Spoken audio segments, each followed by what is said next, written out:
This podcast is sponsored by Aleppo Restaurant on Wonderland Road North and A. Miller George Funeral Home, where every life is celebrated, and their sister company Cremation London and Middlesex, both family owned and operated.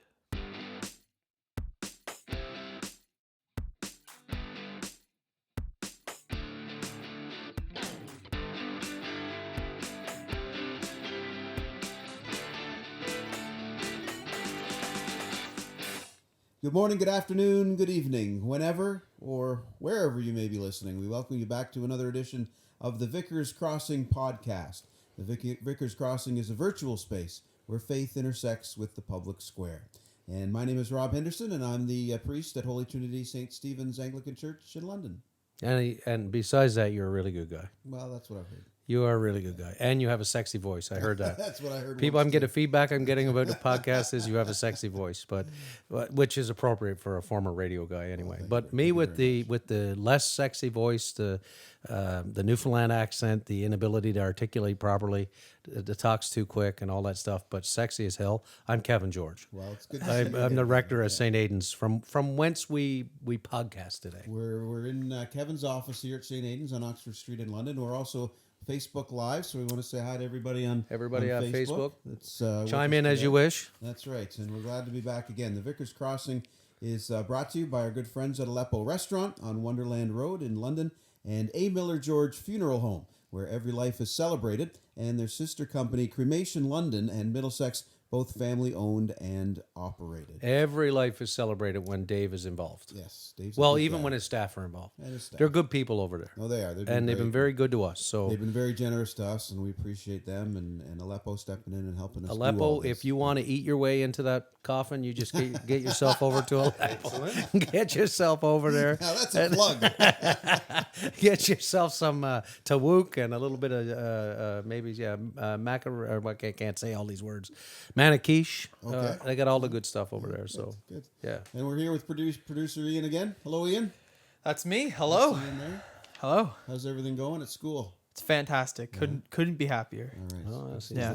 He was trying to tell us today at lunch what he was doing today, and we had no idea. Could you just say it, just so the listeners know? Yeah. Oh, that was incredible. How lost we are in this minutia of language that you're bringing us. He has his own language. What did you do this morning? So I was in production class, and we were transferring MIDI information to auxiliary outputs and to instrument outputs. For layman's terms, we are taking digital information and making sound. What about lay women? For lay women terms, we are taking digital information and making sound. Good. All right, we've got it all covered. And we've got a very special guest here on the Vicars Crossing podcast. Gerry LaHay is joining us. Hi, Gerry. Hey, how are you today? It's good to see you. Thanks for being here. This is great. Yeah, and Kevin's going to introduce you and find out a little bit more about yourself, and we'll get into some good conversations today, along with some silliness that we usually like. We need to do our silliness. It's how we function. Yeah. Do you want to introduce Gerry at all? We can do the introduction now if you like. You want to do that? Yeah, Sure. okay, sure. So Gerry, I got to know Gerry. Actually, Gerry and I met on social media because we tend to revolve around common circles in terms of things that we are interested in and advocate for, I think, in this city, Forest City here. And so Gerry describes himself as the Pantless Canadian Guy, and I can confirm, and if you're watching on Facebook, you can see he has no pants. And he's also missing a couple of legs, but that's a whole other story. So we'll get into that later. We'll get into that later. And anyway, he's a man who's received a second chance at life, if not a third chance at life, and he's taken full advantage of it. 50? Are you 52 or are you? Just turned 53. Just turned 53-year-old divorced dad of 2 adult children. And those 2 kids make their pops incredibly proud. Gerry has lived here in London now for over 40 years. And he says after spending 30 years chasing the almighty buck, making money for big companies, he's now walked away from it all. Interesting turn of phrase given for a guy with no legs. But anyway, he's walked away from all of it. And Gerry lost both legs due to diabetes. He suffers from anxiety at times, and he's had a nearly fatal heart attack and an attempted suicide. And if you can believe it, it's all happened in the last 3 years. Correct. And so despite all of that, though, what I need to say, Gerry is back. He's back, baby. He's back. And he's better than ever. Gerry's a blogger, a writer, a volunteer, a disability advocate, a coffee fiend. I gave him coffee a minute ago, and it was like putting water on a wilted plant. It was amazing. He's a community booster. He's an incredibly genuinely a nice guy. And today he adds to this impressive resume an alumnus of the Vicars Crossing podcast. So, Gerry, welcome. Thank you so much. It's an incredible honor, although I will say that I was tempted to walk out when I saw the Montreal Canadian stuff. I know. Well, it's nice to have you. As a Leafs fan, Yeah, it's nice to see you sitting under that Ferguson jersey. Yeah, it's a little unnerving, but I think I can scrape by here. Hey, you've been and through the funniest worse. thing, you cracked the joke about the legs, is that when I was in Parkwood Hospital and I got fitted with my second leg last month, the first thing that came out of my mouth was, I'm off and running. You forget the language that you should be using, but yeah, I've been off and running. It's true. Yeah. We have all these expressions we use that are sort of body oriented, but I don't have a leg to stand on. Well, I do now. Now you do. you got a couple. Yes. Lieutenant Dan, I you love got it. legs. I love it. I absolutely love it. I love the sense of humor. A lot of folks in my circle, and this is the thing. It's not about sympathy. It's about, and not necessarily making light. It's just that, it's a fact of life. Some days you got to laugh. Everybody calls me Stumpy or the Pantsless Guy or whatever. And you know what? It's great because it makes me happy and motivated. Yeah, And it breaks down barriers too, doesn't it? Absolutely. I mean, I'm still what the do same I guy. say? How do I address this? But when you can go into it like that and break down that Absolutely. barrier, say, come on, let's just. It's an uncomfortable thing. They see folks see a guy like me missing a couple of legs, and it can be uncomfortable. And if you can have a sense of humor about it, then absolutely the barriers are broken down, and people are more comfortable. And realize I'm still Gerry. I'm still the same smart aleck that I was before. That's right. Good. Well, it's great to have you, and we're going to get more into your story Thank and you. chat as we move on. But as always, we like to kind of check in and see what's going on in each other's parishes or each other's lives, or what's happening. So, well, we had a big debate here on Sunday night. You were here, Rob. Ian was the sound guy. Yes, it was. And we had 5 of 6 candidates come out, which seems to be a page out of the Conservatives playbook in the area, across the country from what I'm hearing, and a couple of articles anyway. Liz Snellgrove, who's the candidate for London West here, did not make an appearance and turned down the opportunity, in fact. So that was a little disappointing, but the other 5 were here, and it allowed people, I think, to refine their ideas, particularly, I think, as it related to a couple of the stronger candidates like Kate Young and Shauna Lukowitz. I think that for a lot of people who sort of hang out on the left side of the political spectrum, I think it was a good opportunity for them to sort of discern some of that. And, it was good to have those divergent opinions there, too, because, Mike McMullen was there from the People's Party of Canada, and he doesn't really believe in climate change, so that was an interesting... that raised... That made my 23-year-old son literally jump out of his pew. Yeah. And we had Jacques from the Libertarian Party, and Jacques is a very serious man, I learned. So, He was, So it was a good event, and So, and I'd be remiss if I didn't say on Saturday I was in Toronto watching the Montreal Canadiens defeat the Did you want to Toronto hear Maple about this, Leafs. Gerry, or should we just edit this out? Toronto had that ever difficult 3-goal lead going into the third period. That's so hard to hold on to. So it was fun to watch. It was painful. It was painful. Yeah. Well, that's great. I wanted to just take a second and say hello to some folks.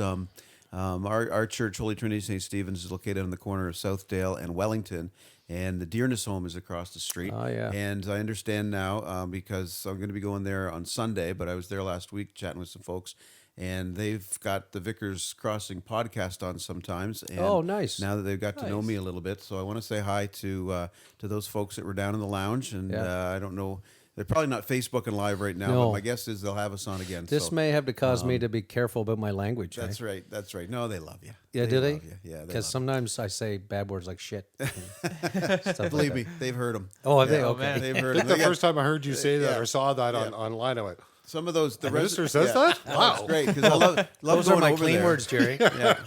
No, I love going over there and having honest conversations with the fantastic. residents there, right? And you really Yeah. get into some stuff, and the language is just. I bet you're in love with Ian. Yeah. So, Hello. no, Ian's got a few fans. Yeah. Yay. Yeah. So I just want to say hi to the folks at Dearness, because they were mentioning that, and we appreciate them being a part of this too. So that's Yeah. great. Okay, it's time for our segments. Do we have a question? You got a question Oh, ready yeah. today? Yeah, because yeah. we get a lot of emails feedback and for calls Ian, on this. so- So it's time for the Vicars Crossing segment that we like to call "Ask Ian Anything." Well, this question really comes on the heels of what we just talked about. This comes from listeners who know that Ian was at the debate because Yes, he I did was. because he did sound for us. Yep. And so the listeners are really anxious to hear how you felt going into the debate? Like, did you have any sort of ideas about who you might, because this is your first time voting, yeah? Yes. And so as a first-time voter, how did you feel going in and then coming out of the debate? Were your ideas at all refined, having heard the candidates speak?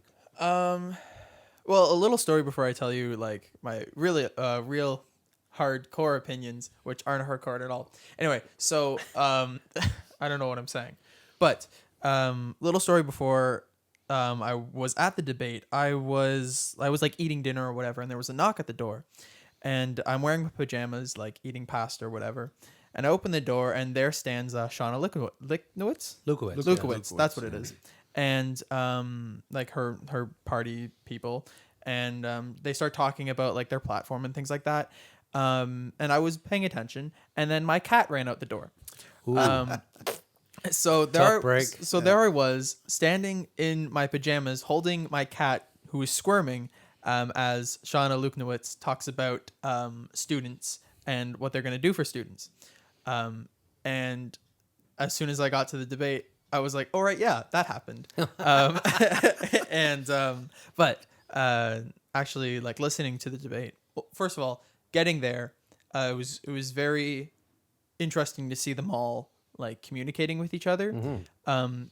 You have to remember that they're still people. Like they represent things, but they're still people. And I think listening to them, it got like obviously political because it's supposed to be. But there was a strong urge of mine to ask what they all had for dinner, just because, again, they're all people, right? Yeah. Right. Just to sort of common that ground. But no, the debate was very interesting, and it did open my eyes as to what London West representatives are standing for. Did you have a better sense leaving which way you might want to vote? Not that you have to say, but Yeah, did no, that help to be able to hear them and see them? And Yeah, absolutely. I definitely came out with a stronger idea of who I am going to vote for. right. So Yeah. top 3 issues. Top 3 issues? Yeah, for you as a young voter, you're 18. Well, firstly, as a student like issues with schools and things like that, like the issues that are happening around Premier Doug Ford, I'm not very a huge fan of. I'm sure we'll get into that later. Well, Ian, we'll have to talk about that. I actually think I said thank you to Doug Ford twice on the last podcast. So we all know what a fan I am of his Oh, now. brilliant. Yeah. There might have been some sarcasm involved. But Probably number 2. number 2. Wow, put on the spot. I think the issues that like shouldn't be happening, like the water crisis in So First Aboriginal, Nations. the First Nations, Aboriginal sort of families, because that sort of hits close to home in another way, like, yeah, just that thing, because as humans we need water, and if you're not getting water, then you die. So let's not have Canadians die on Canadian terms. Sure. That'd be great. And then in terms of like London West area, just a lot of issues that I don't deal with personally that could affect like my neighbors or like the family around me, right? That could be anything from like higher taxes, so they won't be able to afford groceries or things like that, or just a lot of issues around sort of equality and the way that humans deal with other humans. It should all be taken into account that we're all still human and we should be treated with care. So there's my speech. Here's your young voter, No, folks. that's good. Yep. That's good, Ian. Yeah. And our hope is that you and your friends will encourage each other to get out and vote if you're of age and do that, because Vote, it's people, so go important. vote is Yeah, critical. it's so important. Go use your rights. Exactly. Yeah. All right, so we get into a little music. A music morsel. Kevin and I love to listen to music, especially when we're traveling in the car. We like to enjoy different types of music, and so we thought it'd be a fun little thing to do on the Vicars Crossing to challenge our good friend Ian, because Ian's obviously listening to a different genre sometimes or time of music than we're familiar with.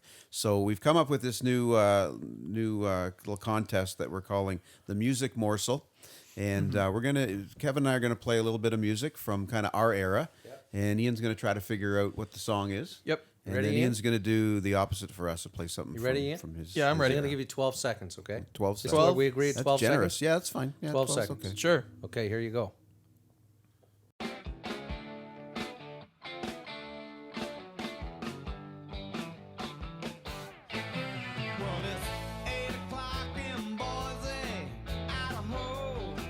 That's it. That's 12 seconds.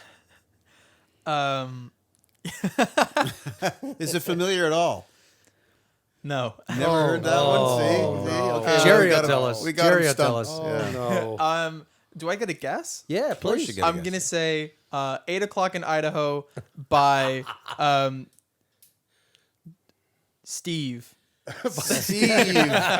Stevie. Just Steve. Just Steve. Just okay. Yes, Steve? Yeah, that one. No, Jerry will tell you what it is. It was What's Your Name? I will say, I guess because my age is starting to show, I forget by whom. But if Yeah. I listen for a couple more minutes, I'm sure I would remember. What about you? You know who it's by? It's by Leonard Skinner. There you That's go. right, Yeah, Leonard yeah, Skinner. Leonard Skinner. And you know what's really interesting is you said something about Idaho, right? Mm-hmm.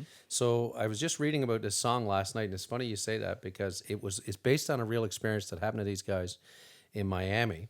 But in the video, they actually mention Boise, Idaho.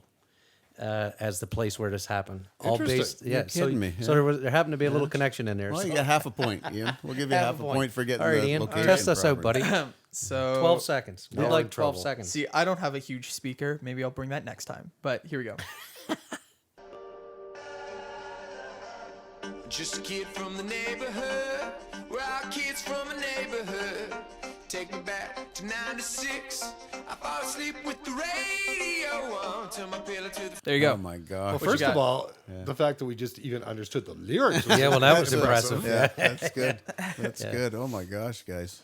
I think What you it's think? Anything coming to mind? ding. I'm gonna say it's back in the neighborhood. Bye. Oh, that one's tougher. I want to say it is by the Jonas Brothers.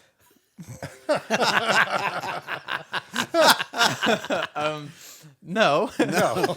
This is a Canadian band named the Arkells. I'm sure you've heard The of them. Arkells. for heaven's See? Yeah, sake. they were just here in London, weren't Yeah, they? they played at the Oh. Junos. This song is called Man. Relentless off of their new album. Relentless. What is it called? Off of the new album Rally Cry. Well, at least we recognized the name of the band. did, we did. 'Cause last time we did this, we No, didn't I even mean, we know who didn't the know what he person was was. talking Yeah. I can actually say I've seen them. You saw the Arkells? When I The worked at the Arkells are Western good. Fair, I've seen a Oh, lot of okay. acts, and I've seen the Arkells. Oh, Yeah, right, they're very really good. good. I Yeah, saw actually them not live. bad. Oh, Yeah. good, Jerry. All right, good, excellent. All right, well, enough of the silliness. Yeah. Let's get into talking to more about. We got an to important Jerry guy here. We can get past That's the right. We can silliness, get yeah. past the silliness. Yeah. So, Jerry, as Kevin mentioned, you gave a little bit of a Reader's Digest version of your life, and certainly over the last couple of years. And the story is incredible. The amount of change in your life, especially over the last few years, has been amazing. So maybe just tell our listeners a little bit about where did it all begin? Take us back to where things, we were at a point where there's always going to be some perhaps difficulties or challenges. Take us back to that time and talk a little bit about your journey the last few years. Well, it's even I'm stunned at this story. It's not like it's not. I'm not unique in any imagination. But the funniest thing is like it started in the summer of 2015 when I just decided to walk away from that corporate world that I was working in the 90 Where were hours you a working? week. And I was working for I'm a food service director by trade. I've been doing that for 30 years, and I was managing two different properties, the Western Fair and property at the RBC Center in Sarnia with the Sarnia Sting. And I was still trying to climb the corporate ladder, and I'd work all over Ontario, and the company would call and say, can you help us out at a football game in Ottawa? And I'd jump in the car and I would go. And it got to the point where it was overwhelming. It got to the point, and at the same time, my marriage was disintegrating as well, and I'm not here to point fingers, and my ex-wife is a great mom, and it's unfortunate that it happened. And then all of a sudden, the irresponsibility kind of kicked in, where you've got free time. The kids are kind of grown up, and this led to this led to this, and all of a sudden I found myself not taking care of myself. And not taking care of myself goes back years before when I was first diagnosed as a diabetic. And I know, Kevin, you understand the importance of this. And at the end of the day, I could say it was my doctor's fault, it was my fault. At the end of the day, everything that has happened to me was my fault. End of story. I can't blame anybody in particular. As for whatever reason, as a man, when the foot got infected, I can deal with this myself. Slap a Band-Aid on it and get back to work. Okay. I was still working. Kind of downsized my role quite a little bit, and the hours were a little bit better, but I wasn't taking care of myself. Add the drinking into it.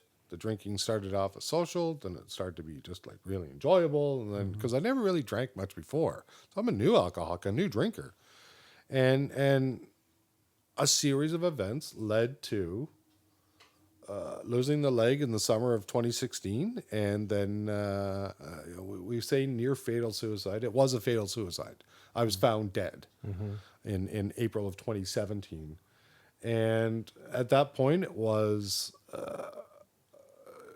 You're almost forced into dealing with what's going on here and taking responsibility and embracing, the help that was offered at the time and say, this is not who I am. This is not the way that I want to live. I don't want my children to see me going through this. Both my kids, especially my son, stood by dad. And he woke up one day in the hospital and you go, I'm not doing this anymore. I'm not doing it anymore. It's inevitable that I was going to lose the second leg as a diabetic and with cellulitis that, chances are within 5 years you're going to lose the second leg. It was a 2-year battle. We fought hard to save it. And it got to the point where I had the conversation with the surgeon and said, time to take it off. Yeah. Life is better without it.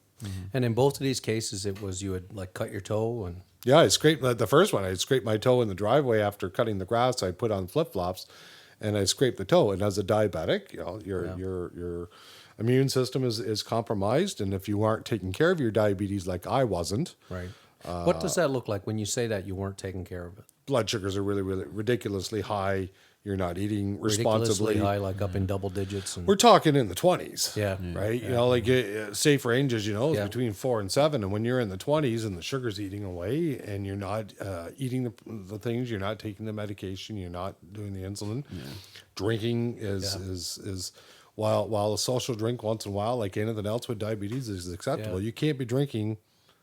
At the end of the day, I was drinking gallons of booze, 60 ounces a day. Yeah. And so that just sped it up that one day I woke up and the foot was basically dead.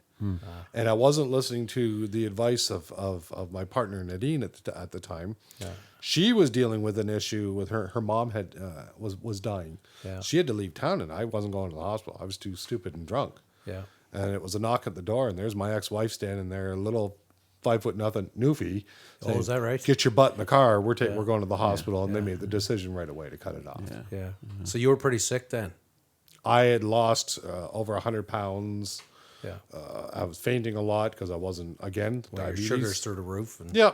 So that you didn't have a stroke is a small miracle. Whoever you want to point the finger at, the fact that I'm still alive is incredible. Yeah. So after you lose the first leg, I've read some of your bloggings and all that. It's incredible stuff, and it's a harrowing story because, as you said, by many accounts, we shouldn't be sitting here talking today. Nope. Right. So you're learning to live with that. You had several months in a wheelchair as you get ready to get a prosthetic. As you describe it in your writing, you began to drink even more heavily. Yes. During that time. You didn't notice it or write about it as much at the time or reflect on it as much, I guess, the way you write about it, but you do think that was the beginning of some depression and stuff like that, or even a bit before. In your ramblings, as you call them, you describe it as something that you ignored. And you even point out in one of your blogs that, it's sort of common amongst males, particularly in our age group, to sort of ignore these things in terms of mental illness.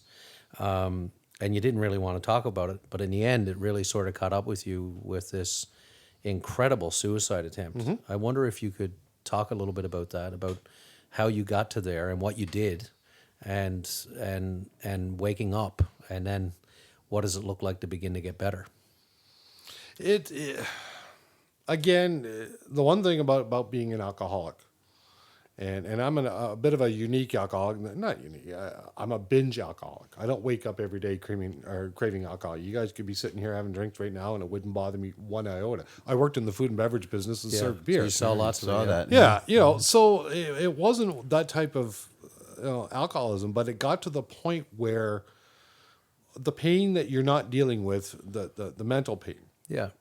that you're not dealing with, and the most like many with addictions, is that you're trying to cover it up, you're trying to forget it, you're trying to sleep through it. Yeah. And there were a number of signs along the way that I was out of control with my drinking, whether it was my son would be sending me text messages and I was ignoring my son for days at a time. He would call the police to do a welfare check. The police would give me hell for don't be an ass, reach out to your son type thing. Yeah. And even after an AA meeting, I was attending AA meetings in Byron, and even after that, I'd go home and drink. Yeah. I was alone. Yeah. I was missing a leg. And if you back up just a little bit, when you lose a leg, like right now, you're basically in and out of hospital in 3 days. You're left to your own devices, and you're not prepared for what life is going to be like as an amputee. Well, let's be clear. This is a very traumatic thing. Having Having a limb taken off is very traumatic. Absolutely. And you're in the hospital for 3 days. 3 days. And then So you go in home. 3 days, you've gone from we need to take your leg, which is a like Mentally, in that spot. Like, where are you there? Yeah. Like, do you remember that moment, or what went through your mind, or what? Well, the thing is, I'm a cocky bastard. And where's that gotten you, Gerry? And anybody that knows me knows that, Cheryl Ruth. But the thing of it, an hour after I lost my leg, I was arguing with the nurse. I was going down to Tim Hortons to get a cup of coffee and a Oh, wheelchair. jeez. Okay. Yeah, All yeah. right. I could do anything. Yeah. But- Man, I can do anything. Yeah, but I guess the point is that all that may be true between your ears, but the trauma is still there. Right. But you don't, and you don't know it's it. like when you start adding up the factors that went into my ultimate decision to kill myself. I didn't take time to mourn the loss of a marriage. Yeah, I've that been too, married yeah. for almost 30 Okay. years. So that's that. Yeah. That's another thing. The woman I married, I met her when I was 19, so that's all I knew. Didn't take time to take that in. I did not take the time to consider the fact that I'm now missing a leg. It really didn't hit until it was November of 2016. So a couple months later, 3 or 4 months later, that you're going, and whether it's vain or not, you're sitting there in a wheelchair going, I'm 50 years old. I just turned 50. Who's going to want to date a 50-year-old one-legged guy? Right. Is this what my life is going to be alone? Yeah. And you start feeling sorry for yourself. You forget, or you don't know where to turn. Like sitting here with two ministers right now. Like I don't belong to a church, so I didn't have a parish priest or anybody that I could turn to. As a man, my generation, you were basically grown up. My grandfather's my hero. Papa was a strong war veteran. He didn't talk about his feelings. You never saw Papa cry, and we didn't do that. And even though some of my volunteer work in the past was with the London Distress Center and mental health, and I've helped run mental health events. Yeah. I didn't have a mental health problem. Well, we're our own worst. I mean, Absolutely. Well, yeah, it's okay. It's okay for anybody else to reach out, and I encourage it. But don't ask me. don't ask me to. Right. I don't want your friggin' help. That's right. I don't want your help. Exactly. I could do this. And that was the same with the amputations. There's an arrogance I that can goes do along this. with it, Yeah. I could do this. Yeah. Guess what? No, I couldn't because I didn't have enough support. Right. And we could get into a whole healthcare Yes. thing, but not today. But you get to a point when you're left on your own. You're a man. You try and figure this stuff out. You don't know what the future looks like, and all of a sudden the drinking causes the depression to get worse, and all of a sudden that's Snowballs. it. I'm done. And I took a massive overdose of insulin and pills. I read in the thing that you took like 1,400 units of insulin. Yes. That's And- I and just I- can't even get my head around that. It's a lot of needle. That's a lot of needle. I mean, like I take 34 units a day to manage my diabetes. Yeah. Right. I'm about 40. Yeah. Right. So for me to get my head around 1,400 units, and I'm worried sick about getting a low. Yes. Right. 1,400 units. So How 1,400 did you units, survive? your sugar's like zero. Zero. And Yeah, below. below. And so I spent 2 days in Emerge getting these gigantic glucose shots to get my sugar back up. It took 5 days. But I dream about gigantic glucose shots. well, now it's a nightmare, man. And the thing is, There's my dark humor again. I'm sorry. you know what? I absolutely love it because I can laugh about it, but the lessons that came out of it. I know. Yeah. And it gets to the point where they claim that suicide is selfish. Yeah. And I'm not going to get into that debate today. I think what happens is that you fail to think. I think you. I don't think you're straight anymore when you make that No, you're decision. not. I think You're the pain not. is the mental anguish. Yeah. Is so bad. Like I tell, and having gone through this with close family friends and so on, and they're like, well, why did he do it? Look, you're assuming that he was able to even think about you. Right. And the truth is that the mental anguish has to be so bad that you're no longer, you're ill. Right. You're Well, too yeah, ill the to pain make a is the decision. pain is all encompassing. There's nothing else. And you're else afraid but to, the and pain. you're afraid to ask for help, and you're embarrassed. Like if you're considering the fact that I'm drinking $60 worth of Booze a vodka, day. 60 to 100 a day. Wow. Well, how was the rent getting paid? Right. Well, it wasn't. Well, I it guess. wasn't. Yeah. So the embarrassment as opposed to you get yourself to the absolute worst. And as I've discovered since then, it was so unnecessary because I've learned a lot more about the resources that are out Right. there. And I learned from people in my circle that, like, why didn't you come and talk to me? Yeah. And one Seems of them, obvious, but it's hard. it does. It But does. it's Right. And then when you reflect upon what you've done and the damage that you've done to your family and your friends and my son Philip, for example, seeing his dad being loaded in the back of an ambulance, and Philip tried to stay strong, but I looked out the window and he's got tears in his eyes. Like, this is his dad. Yeah. And like you're saying, they found you basically dead. Yep. And then when I got to the hospital, I remember laying in emerge, and all of a sudden I opened my eyes and there's all these doctors and they were trying to bring me back because I'd gone again. So it was basically two brushes with death at that point. Yeah. A couple of days in absolute hell, and then they made the decision to put me on a Form 3, held me against my will, and a 3-day assessment. Now, as an aside, the other thing that just pops into my head is this before or after you had a massive heart attack?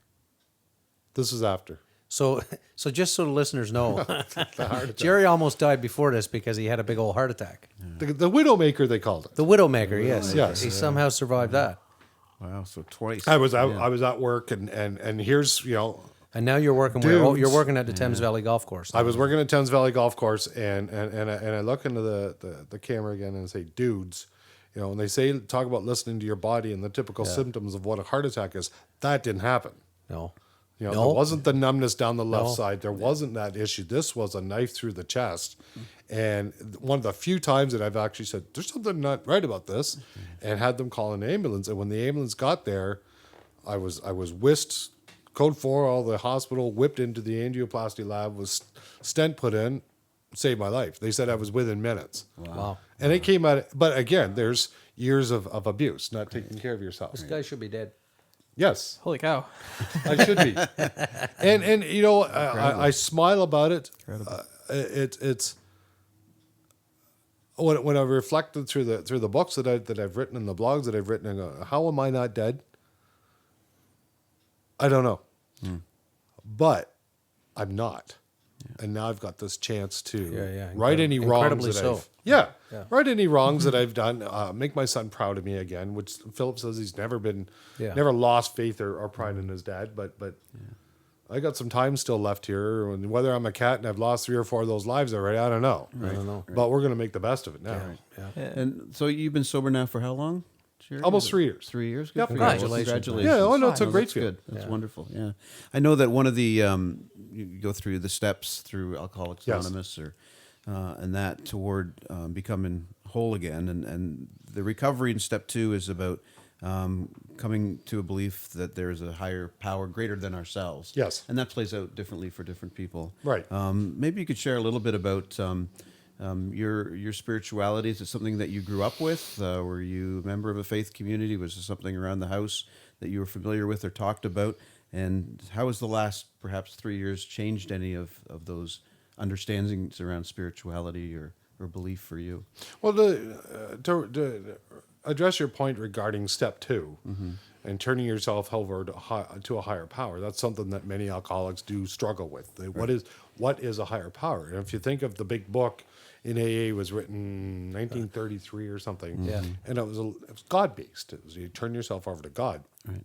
With people saying now that, whether their faith is shaken or they don't believe in God, is like, what is a higher power? Your higher power could be this coffee cup. It's whatever it takes for you to believe. Now, going back to spirituality, Catholic altar boy.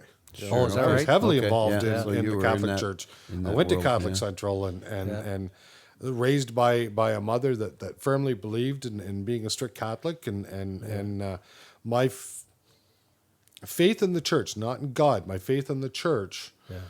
And I'm not here to necessarily beat up on the Catholic Church, but the Catholic Church hasn't done what I believe that they needed to do to stay progressive.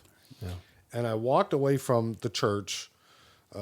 It was a few years ago. The father, the priest, stood up and to do his homily after the gospel. And one of the things that I truly believe about church is that it also needs to be about community. And they're Definitely really so. trying to build a community. But the priest gets up there and it's always the rules of the things. Of all the things that you're doing wrong, don't bring Cheerios to church with the kid to keep the kid quiet. Don't bring the kid if the kid's going to be... Cheerios, you know how evil they are. Yeah. I'm a Fruit Loops guy. Look what happened. You'd have legs if you didn't eat fruit. There you go. Well, sort of. Darn Fruit Loops. But it was this tirade against the congregation. He ended up apologizing a couple of weeks really? afterwards because this young, progressive, young Catholic family was almost being told to stay away for a church that needed to build up that congregation. Yeah. So while I'm going through AA, while I'm going through feeling sorry for myself, you're always looking for that reason or person to blame. What did I do to deserve this? Right. Yeah. Right. God, why did you let me down? Right. So know? lament. Yeah. And none of this was God's fault. This was Gerry's fault. And taking responsibility and going with AA, alcoholics, we're all liars, cheats, and thieves. We're always lying to ourselves and those around us. We're always thieving people of the love and the goodness, and we're thieving ourselves, and we're cheating ourselves. We're cheating the community. So when you talk about spirituality, yes, I absolutely believe in God. I will not follow the Catholic Church because I believe that they're letting the congregation down. I believe that they're letting. We're not progressing the way that I believe we should, given the times that we live in.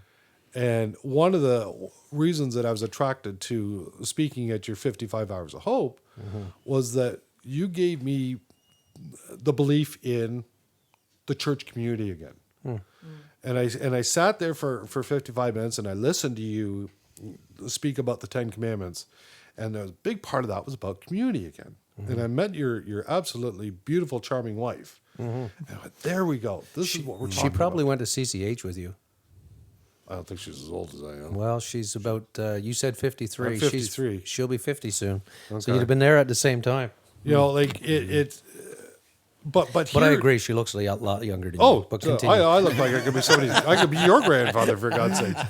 I've resisted the. I might go with the bald thing because the great Stop thing it. is You got hair. You got hair. Don't do anything. Keep the hair, I'll never Gerry. do that. Just for men thing.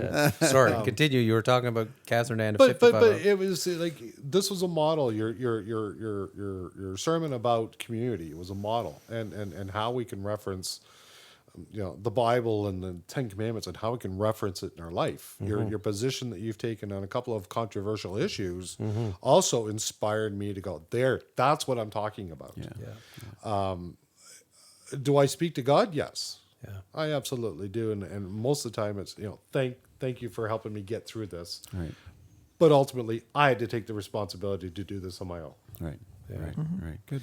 Well, and that's, I mean, the reason we sort of touch on that a bit, well, you listen to these podcasts, so you know, that for us, we sort of like to focus, and Rob and his church too, doing incredible work around the same way. We've, at the Vicars Crossing here, we try and have these conversations about how it is that, in our reality anyway, the church, or a faith community, or people of faith, how do we intersect with what's going on in the communities around us in such a way that we have some sort of a positive affect? Right. That we're actually doing that, which we believe in our context, in the Christian context, we believe that Jesus, that's really what the whole thing was about. It was about looking at injustice, about empire builders, and knocking the pegs out from under the empire builders, and saying that's not the way this is going to be anymore. Right. This is about the vulnerable. It's about the weak. It's about those who are broken. It's about those who are suffering. It's about those who live on the fringe. It's about those that we don't like to look at because they mightn't look like everybody else. Right. And so I think that, one of the reasons I've been greatly attracted to you, Gerry, and the work that you've been doing is because of that. I think that you obviously look different than everybody else because you are missing legs. And as you say, there is an effect to that. People look at that, and I'm sure that you have to at times see people look at you differently because you don't have legs. People with questions and not necessarily ready to ask them, instead of just walking up and going, "Hey, what the hell happened?" Exactly. Which would be much easier than sort of staring at you. But all of that, and so I just following along this last year was a bit gut wrenching, to be honest.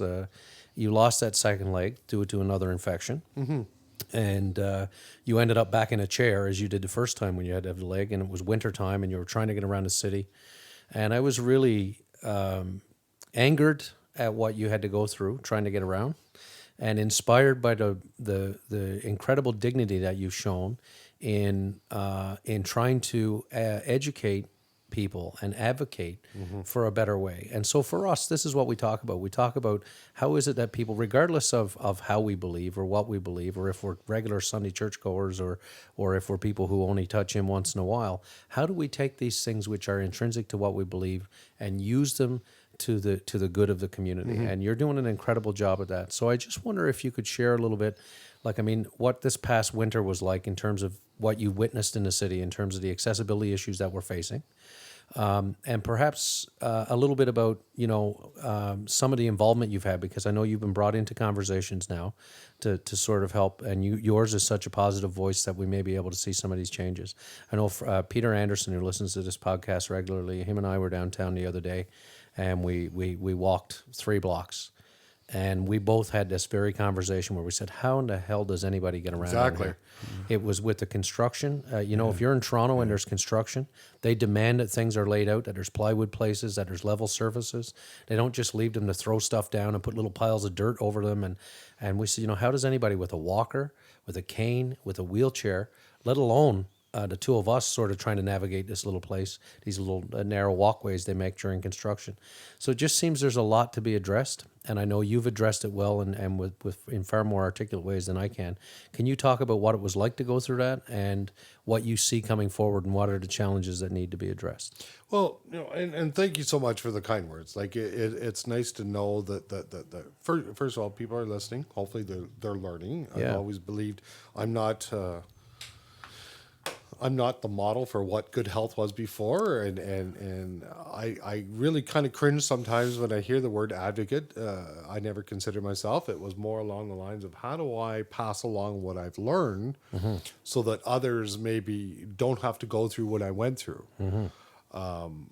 So it just basically snowballed where, politically speaking, getting onto the City of London's Accessibility Committee, I had a couple of people pushing me because they believed, because I'll bitch on Twitter once in a while, but I'm more of a solution-based. How can we your help Twitter you? account is very positive, Gerry. Like, you don't do much bitching, I really. try not to, because it's not I gonna get bitch me on to- Twitter. You're actually I bitch about you behind your back but you're very positive on Twitter. because it's not going to get me anywhere. Yeah. I'm not going to The be bitching is not going to get you anywhere.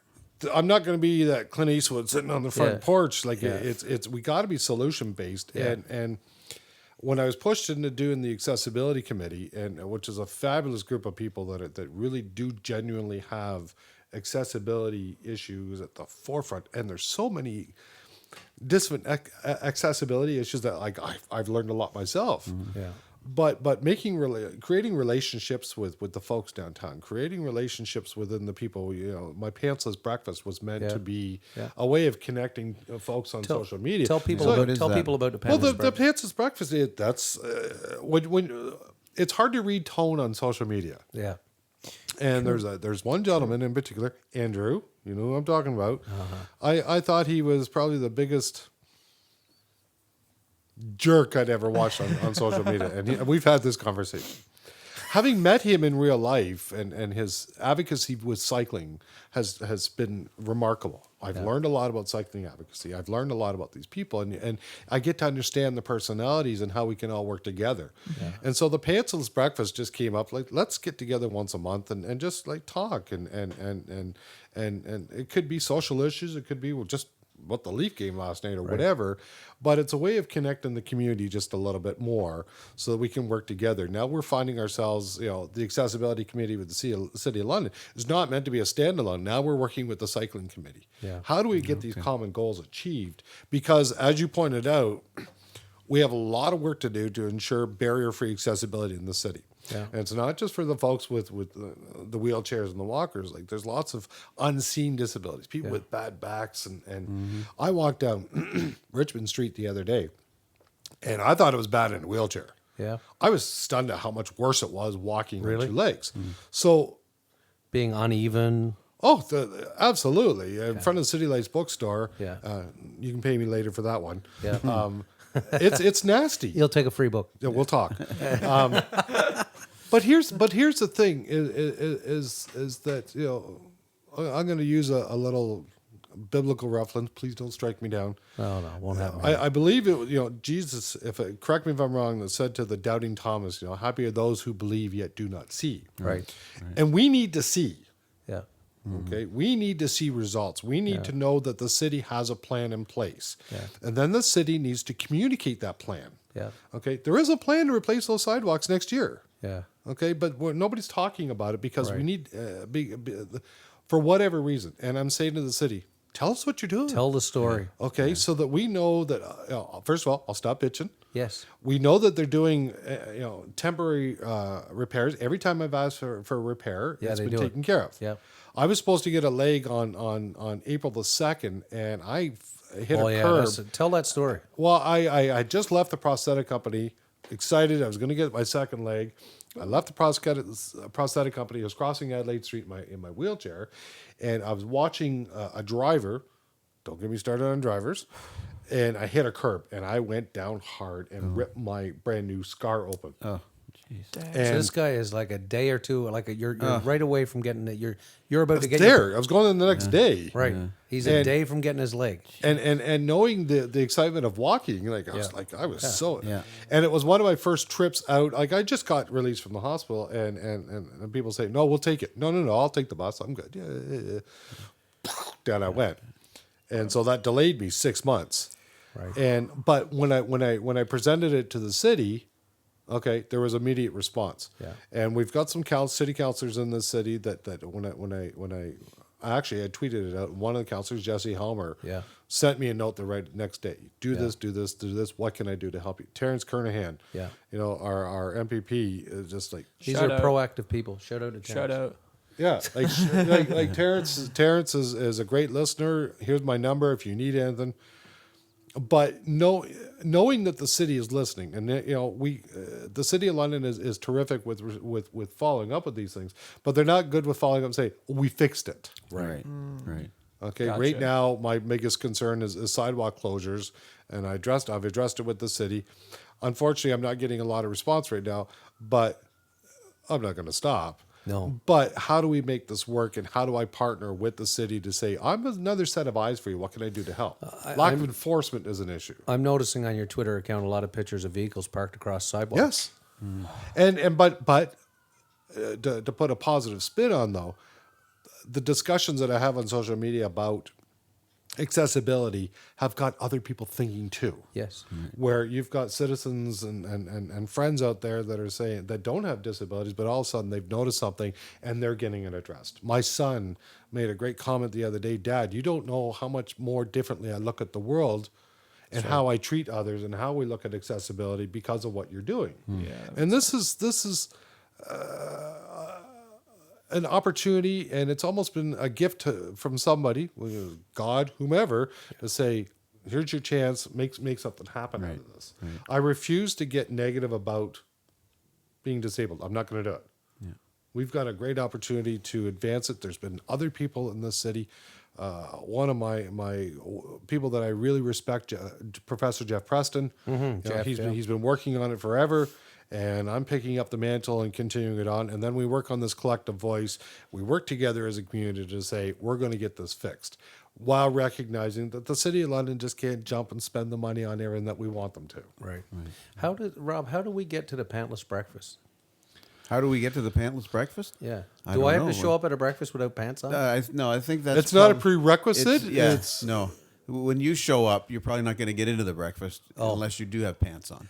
Well, so I think you and I should be able to go to a pantless breakfast. We should be able to. Yeah, we do. We rotate it. 1 month it'll be in the first thing in the morning for breakfast, and then sometimes we do it in the evening, just to get more folks that work during the daytime out. And again, it's a fabulous networking opportunity. I do believe in building relationships and networks and allies. Yeah. I did the shortly after your 55 Hours of Hope, I went and did the walk a mile in the red shoes and did the whole thing with Matt Brown. Yeah. Okay. Then Matt Brown and I struck up a great conversation about you and what the future of fundraising looks like and how can I help with 30 years of fundraising experience. How can I help you? Yeah.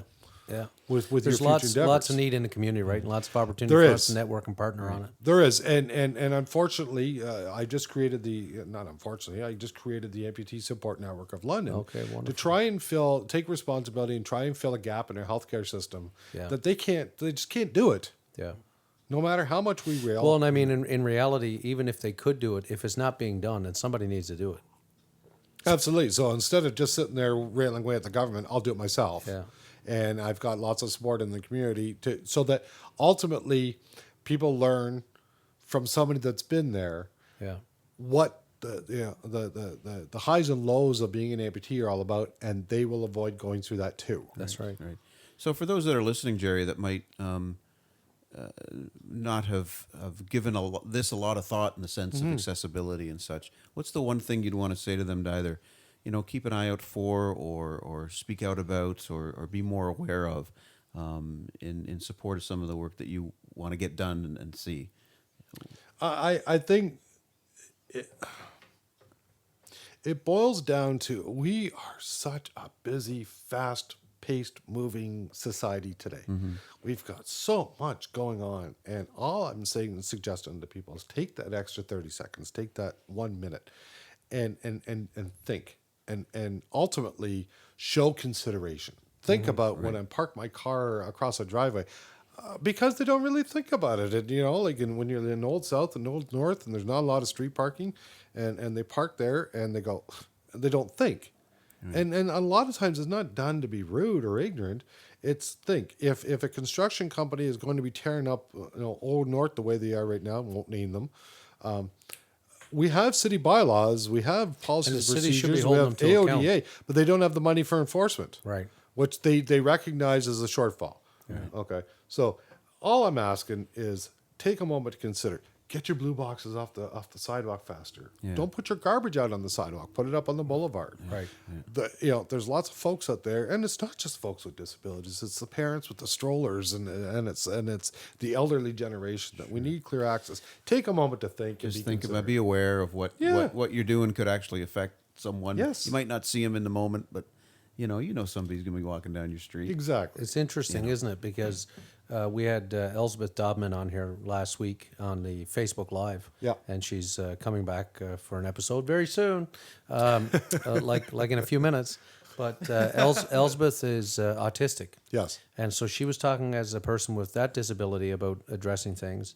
And she said a similar thing in that she said, if it's incumbent upon us as society to begin to think about the other, right? So instead of being the person with autism or the person who's got mobility issues saying, okay, well, how am I going to get through my day because I'm going to meet this barrier and that barrier? Right. What about society saying, what are we going to do to make sure that people with autism or people who have mobility issues don't face barriers today? Right. And so then all of a sudden, you know, when I, because I've done this, when I guiltily park my car across the sidewalk, instead of jumping out of my car and thinking, oh, well, whoever's walking by can easily walk around the car, right? I need to stop and remember my friend Gerry, who it's not so easy to just sort of leave him walk around. Or Gerry, when he was in the wheelchair, can't walk around at all. He's got to take the chair out into the road. Which I've had to do. Right? So You tried doing that on Oxford Street East. right, in the winter. Luck. Yeah. Well, that was a hoot. Yeah. That's a hoot. Yeah. But it's everything. Ultimately, it's whether it's accessibility, whether it's cycling, especially with cycling in the right city. now. You know, like Our friend Ken Eastwood right now is suffering the ravages of it's Ben at the London Bike Cafe. It's another plug. We'll talk. Ben. He needs a bike. I love a bike. We're going to talk e-bike. One with e-bike. Now you're talking. Oh, absolutely, and that's the dream. But it's everything that we do. It's in the grocery store. It's think about your surroundings. It's the way you park your car. It's the way that you drive. How many drivers did I see today driving down? The bike advocates won't say they're bike lanes, but the painted lines. Yes, right. They're still driving in them. Like, come on, like show a little bit more consideration. When you're driving your car, you know, that red thing that says stop, try actually stopping. Try Oh, is that what and that actually, means? and what a maybe look concept. to your right, make sure there isn't Somebody legless coming- guy walking across the street. Right. But it's Londoners are good people. Yes. But now we just need to slow down just a little bit and have that consideration. And I think at the end of the day, we'll be better off for it. Yeah. So I just think about it in the context of what we talk about in church and in the baptismal covenant. We talk about respecting the dignity of every human being. And so if we govern our decisions on a day-to-day basis that way, then we stop to think about the fact. And this is, again, going back to what I said earlier, Jesus talked about not the empire builders, but the vulnerable, the people on the fringe. So if that's how we go through our day with an eye to see people that are often unseen, then maybe we might be able to make a difference. I wonder, Ian, as we get closer, do you have a question or thought for Gerry? Not that you have to. I mean, I actually on the did. spot. I actually did have a question. because I could hear you being quite engaged there. I did have a question. I can't remember what it was, and I don't know if it was serious or not. Oh, But I aren't you glad you met Gerry today? did. A wonderful man. Yeah. Yeah. I'm not good with got him. compliments. You got him, but Gerry. it's again, you remind me of my son. Oh, thank you. And Philip is a smart kid. He's aware of what's going on. But if every day you can take one learned lesson. I was 18 years old and I knew everything. Yeah. I knew absolutely. Well, no everything. worries, no worries here. Well, Ian, everything, Ian yeah. is dumb as a bag of hammers. Yeah, I know diddly squat. I realized at age 52, that I know nothing. Not done yet. I know nothing. So I just got one more thing for you before we wrap up. So you're looking at a guy who's just 4 or 5 years younger than you are, roughly in at about that 250-pound range, on roughly 34 units of insulin every day, doing this thing, trying to manage his diabetes. What would you say to me and every other person out there like me who's got this? Because people think about diabetes, they hear about diabetes, type 2 diabetes especially, and they go, well, it's type 2 diabetes. If he wasn't a fat bastard, he'd be okay. He just needs to lose some weight, and then he'll be fine, and all that stuff that goes with it. I hear it all.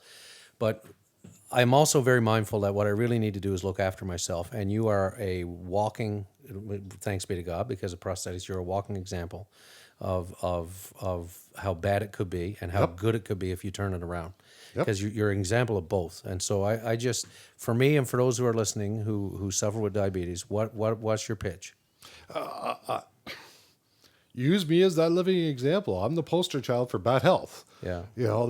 For a while there, I used to say I was the poster child for the Brewers retail. Here's what a guy looks like. He takes a cake. Well, I'm a bit of a poster child for that too, sadly. The thing of it is that we always walk around in this world and we're always thinking it's never going to happen to me. It's going to happen to somebody else. Right. I never imagined at age 40, when I weighed 420 pounds, that this was going to happen to me. Wow. Okay. 420 pounds. 420. I was walking death. Yeah. That used to call me at work. And again, being an arrogant man, I didn't listen. Well, Hey, guess what, kids? What a weight loss plan you have. We'll just take the legs off. Yeah, they're only 8 pounds each, right? Okay, I did ask that question. So much weight did I lose after I did this? Oh, now I remember my question. How much does the leg Okay, weigh? what was the 8 question? pounds. No, I said so. I was wondering where the legs go once you cut them off. I don't know. I've been question. curious about it, but I never had the courage to actually ask the question. But I am going to be meeting with my surgeon next week for a follow-up appointment, so I'm going to ask the question. Okay, we'll have I'm to come hoping back to to that one. Yeah. that's But right. Kevin, back to your question is that it can happen to you, Yes. and it can happen to Ian, and it can happen to all of us, and when you're it's one thing to listen to the ones without the lived experience. Becoming an alcoholic was quick. Yeah. You know, and you hear it from non-alcoholics, you hear it from doctors. You got to look after yourself. You got to look after yourself. Yeah. Take a picture. Have a look. This is what happens. And if you can avoid it, do it. Yeah. If it's good heart health, nobody has said for me to stop doing this, stop doing this, stop doing this. Enjoy life. If you like to have a beer, great. But everyone's got to be about moderation in this world. Yeah. Right. Yeah. Yeah. No, that's great.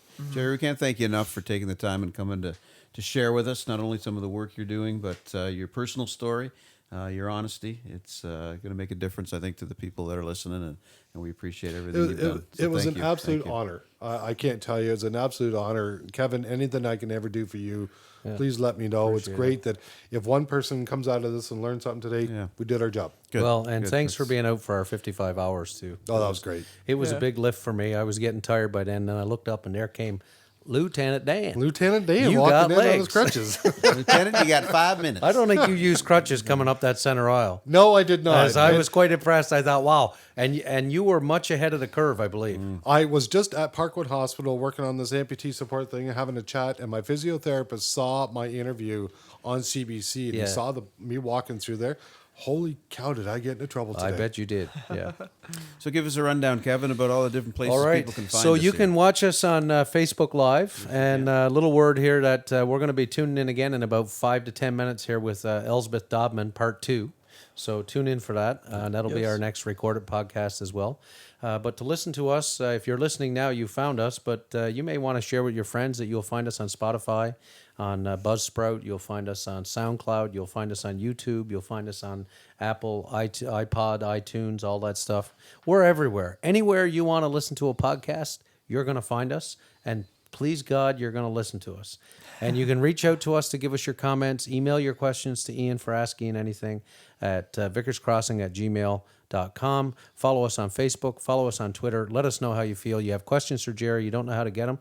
Get to us. We'll get to Gerry. Don't you worry. We want to hear from you. Oh yeah. Vicars Crossing is brought to you by Aleppo's Restaurant on Wonderland Road and A. Miller George Funeral Home, where every life is celebrated, and their sister company, Cremation London and Middlesex, both family-owned and operated. So on behalf of producer Ian and Gerry, my name is Rob Henderson, and that's Kevin George. And Kevin, as we get ready to say goodbye, I want to remind you, my friend, to always look both ways. Before you cross the street.